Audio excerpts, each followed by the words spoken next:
The revelation. When trust shattered, wisdom emerged. At 32, I thought I understood betrayal. 3 decades of life had taught me about disappointment, about broken promises, about the small cruelties people inflict. But nothing, absolutely nothing, had prepared me for what I discovered about the woman I'd planned to marry. What happened next transformed not just my understanding of love, but my entire perception of human nature itself. This is the story of how a single overheard conversation dismantled 4 years of my life and rebuilt it into something infinitely stronger. Catherine and I had woven our lives together with the careful precision of architects designing a cathedral. 4 years of shared mornings, intertwined dreams, and whispered promises about forever. We met at a gallery opening. She'd been standing before a painting of fractured light, and when she turned to ask my opinion, something fundamental shifted in my universe. At 32, I'd learned to recognize the difference between infatuation and something deeper. Catherine wasn't just beautiful, though her auburn hair caught light like captured fire, and her laugh could fill rooms with warmth. She possessed an intelligence that challenged me, a wit that kept me perpetually delighted, and a way of seeing the world that made even mundane Tuesday evenings feel charged with possibility. Our downtown loft had become a sanctuary of shared ambitions. Catherine worked as a marketing director for a prestigious consulting firm, while I built my reputation as a senior project manager for a tech company that specialized in sustainable energy solutions. Together, we represented what our friends jokingly called relationship goals, two successful professionals who'd somehow managed to maintain both individual growth and deepening connection. The marriage conversations had begun naturally, organically. Catherine would pause at jewelry store windows, her fingers tracing patterns against the glass. She'd forward me articles about vineyard weddings, about photographers who specialized in capturing authentic moments. When her colleague Rebecca announced her engagement, Catherine spent weeks analyzing every detail of the proposal, discussing what made it perfect versus cliché. I'd been researching rings for months, consulting with jewelers about custom designs that would reflect Catherine's sophisticated taste. The plan was taking shape. A weekend getaway to that boutique hotel in wine country she'd mentioned, a private dinner on the terrace overlooking the valley, and a proposal that honored both our journey together and our vision of the future. Looking back now, with the clarity that only comes from having your illusions systematically destroyed, I recognize how perfectly I'd been played. Meridian Coffee occupied the corner of Fifth and Morrison, a space where exposed brick met carefully curated industrial design. It was our regular Sunday morning destination. Catherine loved their Ethiopian single origin, and I appreciated the Wi-Fi strong enough to handle my weekend project reviews. That particular Sunday morning in early October, I'd arrived first. The autumn light streaming through their floor-to-ceiling windows created the perfect workspace, and I'd claimed our usual corner table. Catherine had texted that she'd be slightly late. Brunch with her sister Madison had run longer than expected. I'd settled into my laptop, reviewing quarterly reports with my noise-canceling headphones positioned but not activated. Sometimes the ambient cafe sounds help me focus better than complete silence. The gentle murmur of conversations, the rhythmic hiss of the espresso machine, the soft jazz playing overhead, it created a productive cocoon. When Catherine's laughter cut through that gentle soundscape, my first instinct was pure joy. Even after 4 years, hearing her genuine delight could instantly improve any moment. I glanced up, expecting to see her approaching our table, perhaps having run into someone she knew. Instead, I saw her sliding into a booth directly behind me, her back to my position. She wasn't alone. Rebecca sat across from her, along with someone I didn't immediately recognize, a blonde woman who carried herself with the particular confidence that comes from inherited wealth rather than earned success. Victoria's absolutely right, Catherine was saying, her voice carrying the slight edge it acquired when she'd had mimosas with brunch. 4 years is more than enough time to be completely certain about someone's limitations.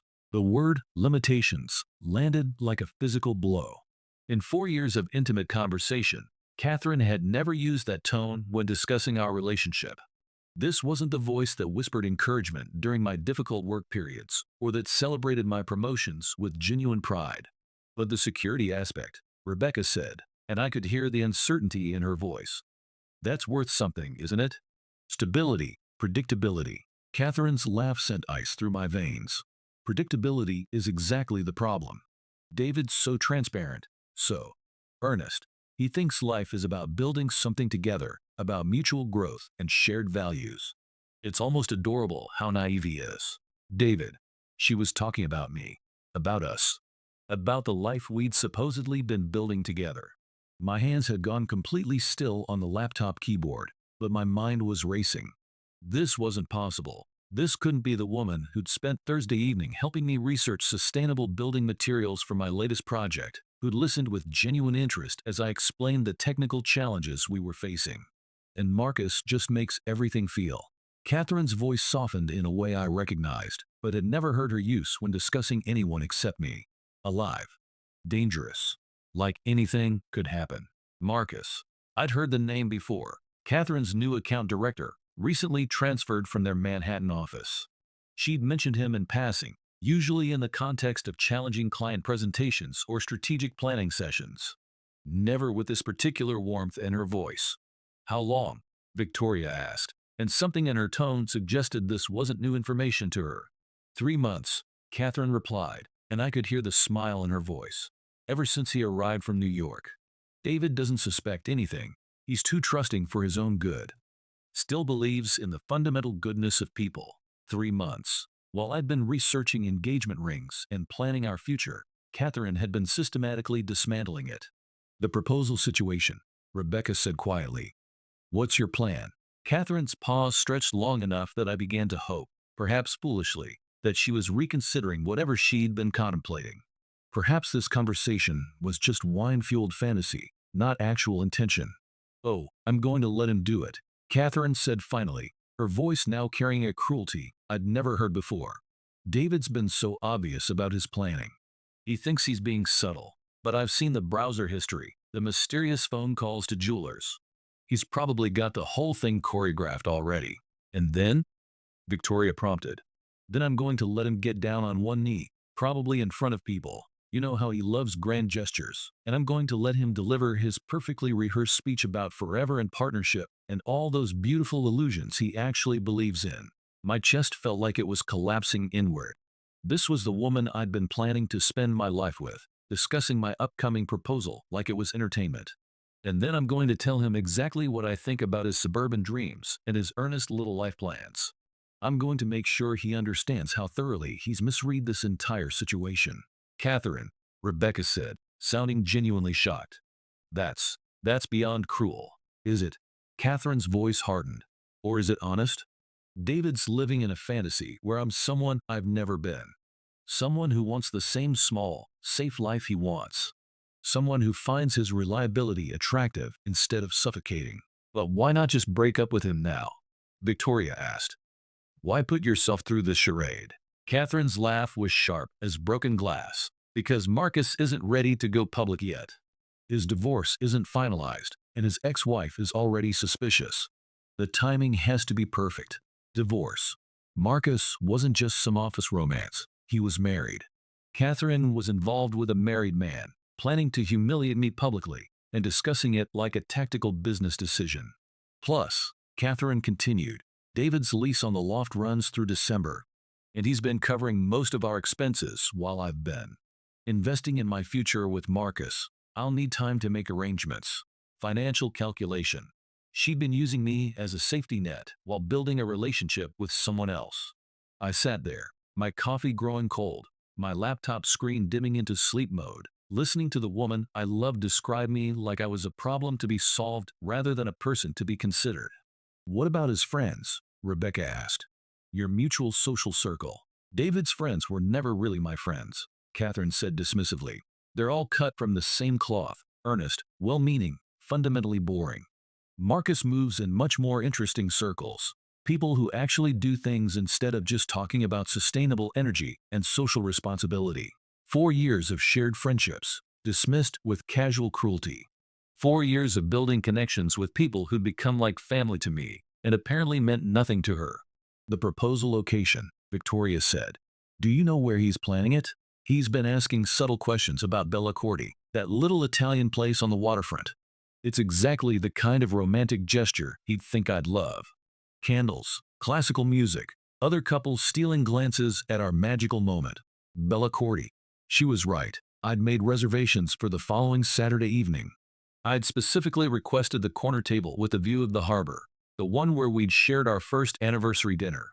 And you're really going to do this publicly? Rebecca asked, her voice still carrying disbelief. The humiliation is the point, Catherine said matter-of-factly. David needs to understand the magnitude of his miscalculation. A private conversation would be too kind, too gentle. He'd probably try to argue, to negotiate, to convince me that we could work through our differences. She made the word differences sound like a punchline. This way, Catherine continued, there's no ambiguity, no room for false hope. He'll have to face the reality of who I actually am versus who he imagined me to be. I closed my laptop with trembling hands, the soft click lost in the ambient cafe noise. My entire body felt disconnected from itself, like I was experiencing this conversation from somewhere outside my own skin. 4 years. 4 years of what I believed was mutual love, respect, and partnership. 4 years of shared dreams and parallel growth. 4 years of building something I'd thought was unshakable. All of it had been performance art. The drive home passed in a blur of autumn colors that felt suddenly muted, drained of their previous vibrancy. My hands gripped the steering wheel with mechanical precision, while my mind attempted to process the systematic destruction of everything I'd believed about my life. Our loft felt different as I climbed the stairs, smaller somehow, like the physical space had contracted along with my understanding of what it represented. Catherine wouldn't return for hours. She'd mentioned plans to visit some galleries with Rebecca after their coffee. I stood in our living room, surrounded by the careful curation of 4 years together. The photography from our trip to Portugal, the bookshelf we'd assembled with equal contributions from both our collections, the kitchen table we'd spent weeks choosing because Catherine wanted something that would grow with us as we built our family. Every object now carried a different weight. Had any of it been real? Had Catherine ever genuinely enjoyed our Saturday morning farmers market visits, or had she been calculating the cost-benefit of maintaining the illusion? When she'd insisted we split the cost of that expensive wine refrigerator, had she been planning even then for an exit strategy that would leave me financially responsible for our shared investments? I moved through the space like an investigator at a crime scene, seeing familiar objects with new eyes. Catherine's laptop sat closed on her desk in our shared office space. Her phone was obviously with her, but we'd always maintained open access to each other's devices. Trust, we'd agreed, was foundational to any serious relationship. The irony wasn't lost on me. Her browser history revealed a timeline that recontextualized months of our recent interactions. Restaurant reservations at places I'd never heard of, paired with calendar appointments during times she'd told me she was working late. LinkedIn searches for Marcus Whitfield, conducted with the frequency of someone researching more than professional collaboration. Shopping activity on luxury websites I couldn't afford, saved in wish lists labeled MW Trip and New Beginning. MW. Marcus Whitfield. Her email revealed a correspondence that read like a masterclass in emotional manipulation. Catherine's messages to Marcus carried an intensity, a passion, a sense of adventure that I recognized but realized she'd never directed toward me. She wrote to him about escaping suburban mediocrity and embracing a life worth living. She shared dreams about traveling to places that had never appeared in our own future planning conversations. Most devastatingly, she wrote about me with clinical detachment. David's proposal timeline, she'd written 3 weeks ago. Saturday, October 14th, Bellacorti Restaurant. I'll handle it with appropriate finality. Time to close this chapter and begin our real story. Appropriate finality. Like I was a business contract requiring professional termination rather than a human being who'd spent 4 years loving her. Her phone records, accessible through our shared account, revealed a pattern of late-night conversations with Marcus that coincided perfectly with evenings when she'd claimed to be too tired for intimacy with me. Hours-long calls during lunch breaks, weekend conversations during times when she'd told me she was handling family obligations. The photographs were what finally broke something fundamental inside me. Not explicit images. Catherine was too calculating for anything that obvious. But pictures of moments I didn't recognize. Catherine laughing with Marcus at restaurants I couldn't afford, her hand on his arm with casual intimacy. Catherine wearing jewelry I'd never seen before, her expression radiant with happiness that looked entirely different from any joy she'd shared with me. In one image, taken just 2 weeks ago, Catherine wore a necklace that must have cost more than I spent on her birthday gift. She was looking at Marcus with an expression of complete adoration, her face transformed by emotions I'd never inspired. I'd been living with a ghost. The woman I loved, the woman I'd planned to marry, existed only in my imagination. The person sharing my bed, my home, my life was someone else entirely. By the time Catherine returned that evening, I'd made my decision. Catherine arrived home carrying flowers, white roses from the farmer's market, arranged with the casual elegance she'd always possessed. Under normal circumstances, I would have found this thoughtful, romantic even. Now I recognized it as part of the performance, a prop in the elaborate theater she'd been directing. "How was your day, love?" she asked, kissing my cheek with practiced affection. The endearment that had once made my heart lift now felt like sandpaper against my soul. "Productive," I replied, my voice steadier than I'd expected. "Finished the quarterly reports, did some research on that wine country hotel you mentioned." Catherine's eyes brightened with what I now understood was anticipation rather than romantic excitement. "Oh, really? And what did you discover?" "That they have availability next weekend," I said, watching her face carefully. "Saturday evening dinner reservations, private terrace overlooking the valley. Might be perfect for something special." "Something special," Catherine repeated, her smile widening.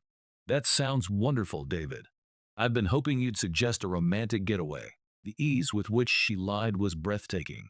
This wasn't nervous deception or guilty dishonesty. This was masterful manipulation, delivered with Academy Award-worthy conviction. "Actually," I continued, "I was thinking we might try something different. Remember Bellacorti, that little Italian place where we celebrated our first anniversary?" Catherine's expression shifted almost imperceptibly, a flicker of something that might have been surprise, followed by rapid calculation. "Bellacorti," she said slowly. "That's unexpectedly nostalgic of you." "I've been feeling nostalgic lately," I replied truthfully. "Thinking about how far we've come, how much we've built together. Sometimes it's important to acknowledge these milestones before moving forward." "Milestones," Catherine repeated, and I could see her mind working behind her eyes. "I love that idea, David. Saturday at Bellacorti sounds absolutely perfect." Perfect. She thought Saturday would be perfect because she'd planned to destroy me there. The rest of the evening passed in surreal normalcy. Catherine cooked dinner, her grandmother's risotto recipe, one of my favorites. She asked about my work challenges, listened to my responses with apparent interest, shared amusing stories from her day that I now recognized as carefully edited fiction. When we went to bed, she curled against me with familiar intimacy, her breathing eventually settling into the rhythm of genuine sleep. I lay awake beside her, studying her face in the dim light filtering through our curtains. She looked peaceful, content, beautiful. There was no trace of the cruelty I'd witnessed that morning, no hint of the calculated deception she'd been orchestrating. This was perhaps the most disturbing revelation of all. Catherine wasn't struggling with guilt or internal conflict. She wasn't torn between two versions of herself. She was simply compartmentalized to a degree I hadn't imagined possible. The days between Sunday's discovery and Saturday's planned confrontation passed with dreamlike unreality. I moved through our shared routines, morning coffee together, evening debriefs about our respective days, Wednesday night cooking experiments, while simultaneously conducting the most thorough investigation of my own life. Catherine's social media revealed layers of deception I'd been too trusting to notice. Photos tagged at office events that I now realized had been dates with Marcus. Check-ins at restaurants during supposed client dinners. Stories featuring glimpses of expensive experiences that didn't align with her stated income or our shared budget. Marcus Whitfield's profiles painted a picture of someone living the life Catherine apparently craved. Executive positions at prestigious consulting firms, vacations in European capitals, social connections with entrepreneurs and artists whose names appeared in business magazines. His recent divorce proceedings were indeed contentious, involving significant financial assets and custody arrangements for two young children. Catherine had inserted herself into this complicated situation with apparent enthusiasm. Through mutual professional connections, I learned that Marcus had a reputation for intense but brief relationships. 3 previous affairs during his marriage, each lasting approximately 6 months before he moved on to newer attractions. Catherine, in her careful research, had somehow missed this pattern, or perhaps she'd chosen to ignore it. I began documenting everything. Screenshots of conversations, photographs of evidence, recordings of phone calls that revealed the depth of her deception. Not because I intended to seek revenge, but because I needed to construct an objective record of reality. My own memory felt unreliable in the face of such systematic manipulation. Catherine, meanwhile, grew increasingly excited about our Saturday dinner plans. She purchased a new dress, emerald green silk that complemented her coloring perfectly. She made appointments for hair and makeup, treating the evening like the theatrical performance she'd planned it to be. "I have a feeling Saturday night will be memorable," she said Thursday evening, her eyes bright with anticipation she believed I would misinterpret. "I'm certain it will be," I replied, meaning something entirely different. By Friday, I'd made all necessary arrangements: a new apartment, temporary but functional, with a lease beginning the following Monday. Separation of our shared financial accounts, with appropriate documentation for legal protection. Notification to friends and colleagues who deserved to hear the truth from me rather than discovering it through gossip. Most importantly, I'd prepared myself emotionally for what Saturday evening would require. Saturday arrived with crystalline autumn weather, the kind of perfect October evening that Catherine had always claimed was her favorite. Golden light slanted through our windows as she prepared for dinner, humming softly while arranging her hair in the elegant updo she saved for special occasions. "You seem nervous," Catherine observed, catching my reflection in her vanity mirror. "It's just dinner, love. Just dinner." To her, it was the culmination of months of planning, the moment when she would finally reveal her true feelings about our relationship and my character. To me, it was something else entirely. "Not nervous," I corrected. "Anticipatory." Catherine smiled, misunderstanding completely. "I love that about you, David. Your capacity for anticipation, for believing in good outcomes. It's endearing, endearing. Like a character trait she found amusing in a child." Bellacorti occupied a converted warehouse overlooking Elliott Bay, its exposed brick and industrial fixtures softened by warm lighting and carefully curated Italian artifacts. We'd celebrated meaningful moments here: anniversaries, promotions, Catherine's acceptance into the executive training program that had launched her current career trajectory.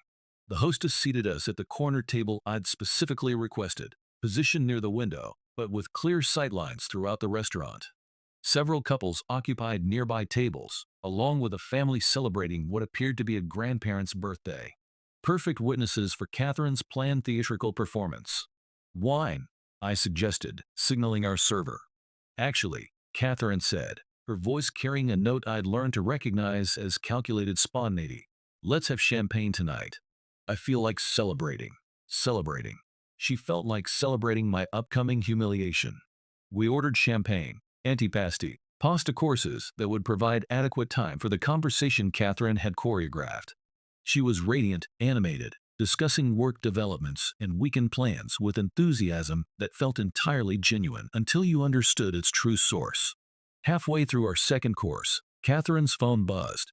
She glanced at it with practiced casualness, then smiled in a way that made my chest tighten. "Marcus," she said, as if the name meant nothing significant. "Asking about Monday's client presentation. He's so dedicated." Dedicated. I wondered if she realized how transparent her deception had become once you knew what to look for. "Catherine," I said, setting down my fork and reaching into my jacket pocket. "There's something I need to discuss with you." Her eyes brightened, her posture straightening with anticipation. This was the moment she'd been waiting for. "Of course, David. What's on your mind?" I pulled out the small velvet box I'd purchased that afternoon. Not an engagement ring. Something else entirely. Catherine's breath caught, her hand moving to her throat in apparent surprise. 4 years, I began, my voice carrying clearly in the intimate restaurant space. 4 years of building something I believed was real, substantial, permanent. Catherine's smile widened, though something in my tone seemed to give her momentary pause. 4 years of shared dreams, parallel growth, mutual investment in a future that apparently meant something very different to each of us. Now Catherine's expression shifted slightly, uncertainty creeping into her anticipated triumph. "This weekend, I discovered something about our relationship that has fundamentally changed my understanding of the last 4 years of my life."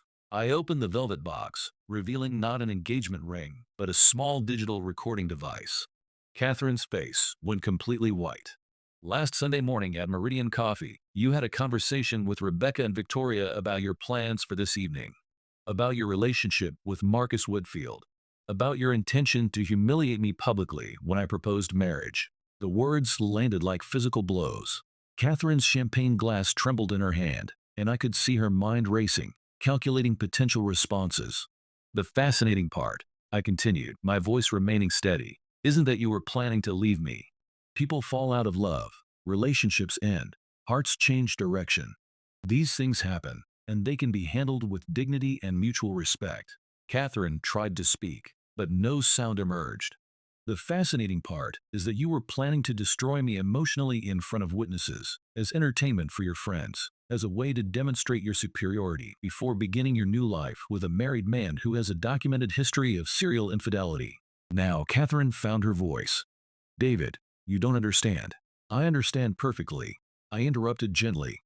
I understand that you've been systematically deceiving me for months while using our shared resources to fund your relationship with someone else. I understand that you've been planning my public humiliation with the same attention to detail that other people plan surprise parties. The restaurant had grown quiet around us, other diners sensing the intensity of our conversation without comprehending its content. But here's what you didn't understand, Catherine, I continued, my voice carrying a sadness that was entirely genuine. You didn't understand that I'm not the naive, predictable man you described to your friends. You didn't understand that 4 years of loving someone teaches you to recognize when that love isn't returned. Catherine's eyes filled with tears, whether from genuine emotion or strategic calculation, I couldn't determine. Most importantly, I said, standing and placing $200 on the table to cover our meal and a generous tip, you didn't understand that betrayal reveals character. Not just yours, but mine as well. I picked up the recording device and my jacket. Your belongings will be packed and ready for collection by Sunday evening. The lease termination papers are on the kitchen counter, along with documentation of our financial separation. You'll find everything handled with the professionalism and courtesy that you apparently found so tedious in our relationship. Catherine finally managed to speak, her voice breaking. David, please. You're misunderstanding everything. We can talk about this. We just did, I replied quietly. Goodbye, Catherine. I genuinely hope you find whatever it is you're searching for. I walked out of Bella Corti into the crisp October evening, leaving behind 4 years of my life and a woman who had never truly existed except in my imagination. The weeks following that Saturday evening unfolded with a clarity I hadn't expected. Ending a 4-year relationship, particularly under such circumstances, should have left me devastated, directionless, questioning everything I believed about love and trust and human connection. Instead, I felt something approaching relief. Catherine attempted contact multiple times, phone calls that progressed from angry accusations to tearful apologies to desperate bargaining. Text messages that ranged from threats of legal action to promises of immediate change to elaborate explanations of how I'd misunderstood her intentions. I responded only once, via email, with practical information about the logistics of our separation. No emotional engagement, no opportunity for manipulation, no possibility of being drawn back into her theatrical productions. Through mutual friends, I learned that her relationship with Marcus had indeed ended within 3 weeks of our breakup. Apparently, his divorce settlement had required more liquid assets than he'd anticipated, leaving little room for expensive romantic gestures. Catherine had also discovered, too late, his pattern of brief, intense affairs that burned out as quickly as they ignited. She'd played a game where she understood neither the rules nor her opponent's true nature. More interesting was my own process of recovery. I'd expected to feel anger, betrayal, the crushing weight of 4 years seemingly wasted. Instead, I found myself grateful for the clarity Catherine had ultimately provided. Living with someone who was systematically deceiving you creates a subtle but persistent sense of disorientation. Conversations that don't quite align with observable reality. Emotions that feel slightly off-key. An underlying tension that you attribute to work stress, seasonal changes, the normal ebb and flow of long-term relationships. Without Catherine's careful misdirection, my life suddenly felt more spacious, more authentic, more genuinely mine. I threw myself into work with renewed energy, leading a project that developed affordable solar solutions for underserved communities. The kind of meaningful work that Catherine had dismissed as earnest and predictable, but that provided genuine satisfaction and social impact. My friends, the ones Catherine had found so tediously stable, revealed depths of loyalty and wisdom that reminded me why I'd chosen them as my chosen family. They'd apparently suspected something was wrong in my relationship long before I'd recognized the signs, but had respected my autonomy too much to interfere. She never seemed entirely present when she was with you, my friend Michael observed over beers 6 weeks after the breakup. Like she was always performing rather than just being. Performing. That captured something essential about Catherine that I'd somehow missed during 4 years of intimate daily contact. 3 months later, I met Sarah. Not through dating apps or social engineering or careful strategic planning, but through the kind of genuine coincidence that Catherine would have dismissed as basic and uninteresting.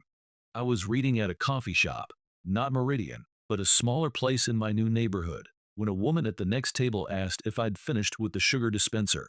Sarah worked as a pediatric nurse, possessed a laugh that was entirely unself-conscious, and approached life with a directness that felt revolutionary after years of Catherine's calculated complexity.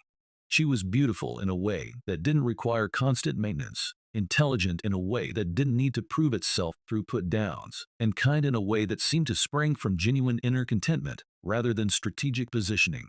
Our first date lasted 9 hours, not because we'd planned an elaborate experience, but because neither of us wanted the conversation to end.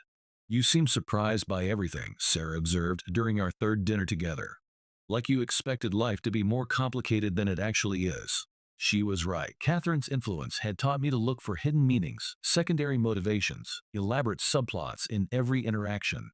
Sarah's straightforwardness, her willingness to say what she meant and mean what she said, felt like learning a new language. When Sarah told me she enjoyed my company, she meant it simply and completely. When she made plans, she kept them. When she was tired or stressed or unhappy, she said so directly rather than creating elaborate emotional puzzles for me to solve. The contrast highlighted how much energy I'd been unconsciously spending on trying to decode Catherine's true feelings and intentions. A year later, I understood that Catherine had given me an unexpected gift, though certainly not the one she'd intended. Her betrayal had forced me to examine not just our relationship, but my own patterns of thinking about love and trust and commitment. I'd been so focused on being the kind of partner I thought she wanted that I'd lost touch with who I actually was and what I actually needed. Catherine's criticism of my predictability and earnestness had initially felt devastating. But over time, I recognized these as core aspects of my character that I valued and wanted to maintain. I was predictable because I kept my word. I was earnest because I cared deeply about the people and causes that mattered to me. These weren't flaws requiring correction, they were strengths worth honoring. The relationship with Sarah deepened with a foundation of mutual respect and genuine compatibility that I'd never experienced before. We disagreed sometimes, faced challenges together, navigated the normal complexities of two independent lives choosing to intertwine. But we did so with honesty, direct communication, and shared commitment to each other's well-being.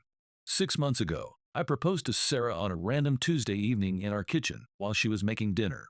No elaborate planning, no audience, no theatrical gestures. Just a moment when I realized I wanted to spend my life with this woman who saw me clearly and loved me accurately. She said yes, and we called her parents immediately, and then we finished making dinner together. Catherine would have found the whole thing insufferably mundane. It was perfect. Recently, I ran into Catherine at a downtown art gallery. She looked successful, polished, exactly as beautiful as I remembered. She was alone, studying a painting of fractured light that reminded me eerily of where we'd first met. "David," she said, her voice carrying genuine warmth. "It's good to see you." "Catherine," I replied, meaning it. "You look well." We talked for perhaps 10 minutes, carefully neutral conversation about work developments, mutual friends, the changes in the neighborhood. She mentioned that she was seeing someone new, a cardiologist she'd met through professional connections. Someone, she implied, who understood her ambitions and sophisticated tastes.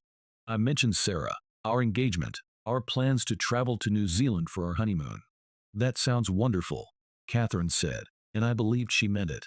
"You seem settled." "Content." "I am," I replied honestly. As we prepared to part ways, Catherine hesitated. "David, about what happened between us. The way I handled things. I want you to know that Catherine, I interrupted gently. "We don't need to revisit that. We're both in different places now. Better places, it seems. She smiled, relief evident in her expression. Better places, she agreed. Walking away from that conversation, I felt a sense of completion that I hadn't realized I'd been seeking. Catherine hadn't been evil or monstrous. She'd simply been someone whose needs and values were fundamentally incompatible with mine. The cruelty of her intended public humiliation had been real, but it had sprung from her own internal struggles rather than any genuine malice toward me specifically. She'd been as trapped by her own performance as I'd been confused by it. The gift she'd given me wasn't the gift she'd intended, but it was perhaps more valuable. The knowledge that authentic love exists, that it's worth waiting for, and that it feels entirely different from the elaborate emotional theater I'd mistaken for intimacy. 4 years with Catherine had taught me what I didn't want. The rest of my life with Sarah would teach me what genuine partnership could become. Sometimes the most important lessons arrive disguised as disasters, and the most profound growth springs from the soil of apparent failure. At 33, I finally understood the difference between being loved for who you pretend to be and being loved for who you actually are. The difference, it turns out, is everything.